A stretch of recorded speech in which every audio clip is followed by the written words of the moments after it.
disturbance? 22.1 acres of disturbance. Now, from which direction, the access road touches down on Galati Road, is that correct? That's correct. Okay, and from what direction will traffic, truck and otherwise, be traversing on Galati Road? Will it be coming from the west or the east? We'll be coming from the west. Okay, and Mr. Welker will testify in more detail about the truck routing. To the extent anything is required, we'll obtain approvals from Mount Pleasant Township for the access road portion that's in its boundaries, within its boundaries. We will likely, I believe that's conditional use as well, and we'll be submitting for additional approval for that portion of the project in Mount Pleasant. The stormwater facilities you mentioned, are those typical of what one would see in a residential or commercial development? They are. They're intended to mimic stormwater runoff as if the site was built. Sort of a historic runoff. They mitigate those increases, and they just are handling stormwater. There's no water storage for operations in any of these ponds. And that would be water storage for either fresh water or what we'll call reused water or produced water. That's correct. Yeah, none of these basins will hold any reuse or fresh water for operations. And so there won't be any such impoundments on the site, is that correct? And there'll be any reserve pits on the site? No, there's no reserve pits. It's a closed loop system with all solidified cuttings all off-site. Okay. If you could go now to the next PowerPoint screen.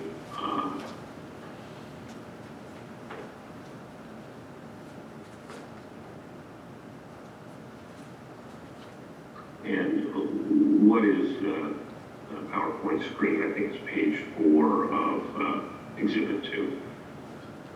It basically is, we refer to it as a setback exhibit, although we don't have any particular setbacks we're trying to get. We're just trying to depict the location of the well pad relative to adjacent property lines or adjacent parcels, as well as nearby neighbors and houses. So we have dimensions to the front yard, I guess the side yard, or the setbacks, and then dimensions as well to the nearby homes.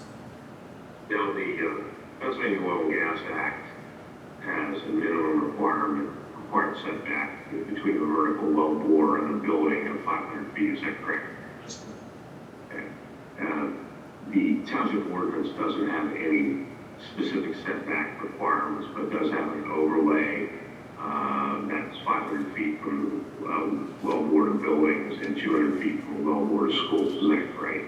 That's correct. And now, the closest protected structure, in other words, occupied structure, is how far away from the edge of the pad? From the edge of the pad would be 899.48, so basically 900 feet from the edge of gravel to the nearest protected structure. And that would be on the development parcel. And that's the surface owner's home? That's Is that correct? correct. Okay. What's the next closest protected, to what I call protected structure, residential property? Yeah, it would be 1,196.7 feet off to the northeast. And that is property owned by a family named Googe, is that correct? That's correct. Okay. So the distance from the well bores to the edge of the well pad, generally how far would that be? Another, depending on which direction, but another 200 feet.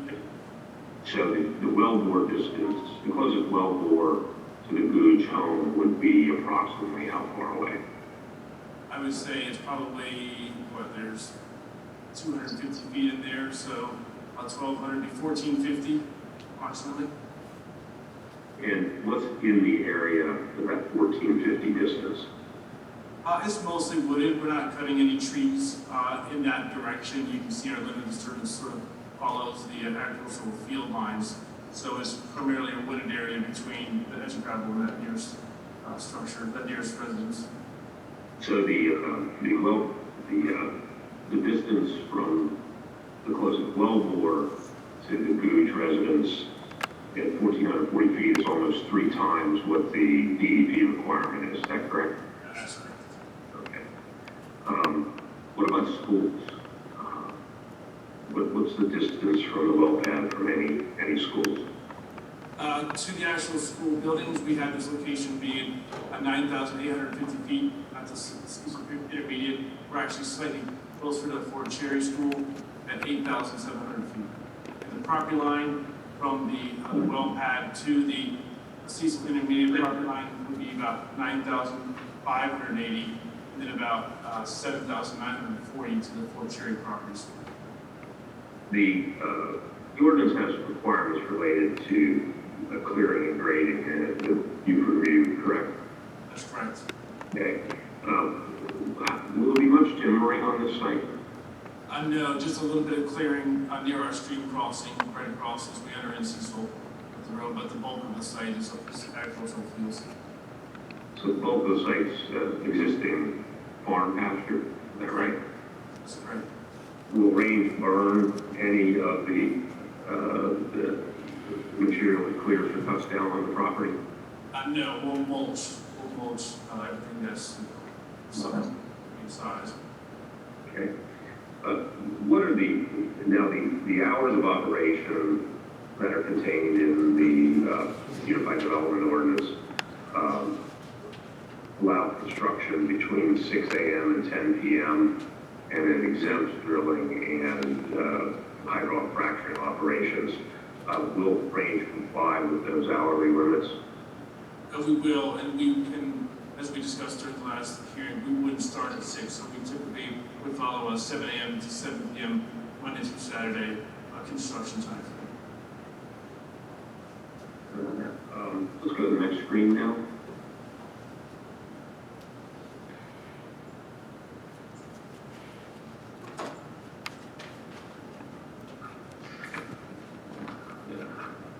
Now, the ordinance has requirements as it relates to maximum sound levels for oil and gas development, is that right? That's correct. And generally speaking, that requires either doing what we'll call a baseline ambient measurement over a 72-hour period, or you can assume a 55 decibel baseline, that's right? And then during the day, drilling operations can exceed that ambient or baseline level by 7 decibels and 5 at night, and then 10 during hydraulic fracturing, is that right? That's correct. So that would leave you with requirements here using a 55 default ambient of 62 during the day, 60 at night, and 65 during hydraulic fracturing. That's right. And the measuring point is where? That would be 100 feet to the nearest receptor or property line, whichever is a little bit, that's with the nearest structure, let's just call it that. The Range undertakes what we call a sound impact assessment for the Schultz Bernard site. We did a sound study analysis for both our drilling sound levels as well as our hydraulic fracturing sound levels. And is that included in the application packet as Exhibit 1L? That's correct. What factors are taken into account in connection with a sound impact assessment? The two primary factors would be the source of the sound, so its volume, its projection, so that dictates the sound level that is emanated from the source, and then the topography is the other predominant factor. So how the terrain lays, sound typically tends to be like a pressure of upward and outward. So you'll see that as the terrain falls away, you'll see the sound levels fall faster. So primarily it's topography and again the sound source level. Did the sound impact assessment that was undertaken for the Schultz site, what assumptions did it make about vegetation? It assumes there's no tree coverage or no vegetation at all. It's a bare earth analysis. So it's a conservative assumption, that it's basically a worst case assumption, is that right? Okay, we mentioned that the ordinance measures decibel levels as essentially adjacent to protected structures. Did the sound impact assessment was prepared for range undertake that kind of analysis based on receptors? Yes, it identifies the nearest receptors and then quantifies what the anticipated decibel level would be during those operations. Did the assessment also look at the projected sound levels at the property line of the well pad property? It does, yes. Okay. And what was the conclusion of the sound impact assessment with respect to whether ordinance requirements would be met? It concluded that we would meet the requirements of the ordinance with the highest drilling decibel level for this one at 52.5 of that aforementioned gouge protective structure in the drilling, and then in the completion operations we have. Carl, go back to the drilling just for a moment. So receptor 1 is the closest building, right? That's correct. Then at I believe receptors 5 and 6, again, those decibel levels projected range between 43.9 and 52.5. Is that correct? That's correct. And now the ordinance requirement, the lower ordinance requirement, which is at night, is 60 decibels. Is that correct? That's correct. So the modeling for drilling shows that the sound levels generated would be significantly under the maximums allowed under the township ordinance. Is that right? That's correct. Did this study assume that there would be any, well, let's go next. Let's go to the next screen. Is this basically a similar analysis done during hydraulic fracturing? It is. It's a different sound source, so yes, it's a different analysis.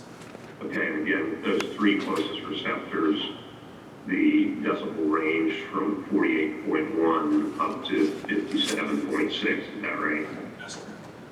And the maximum level under the township ordinance would be 65 decibels. For hydraulic fracturing, that's correct. Okay.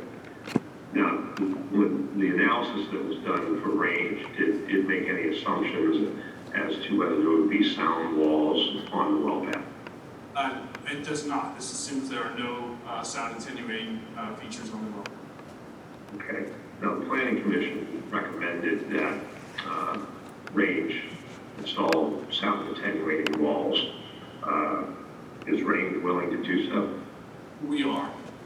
And that you developed a preliminary design of where those walls would be located? But we did, again, based upon that sound study, again, primarily upon those closest protective structures. You'll see where we're calling out sections of 24-foot high sound wall along the northeastern side of the pad, as well as the southwestern portion of the pad. And what's the planned height of that wall? It's a 24-foot high sound wall. And generally speaking, what kind of materials are in the wall? It's a fabric. It's proprietary typically, but generally it's a fiberglass type of material. Lots of fibers that sort of vibrate to absorb the sound, and then that fiberglass is typically wrapped with like a PVC coating on the outside to make it more weatherproof.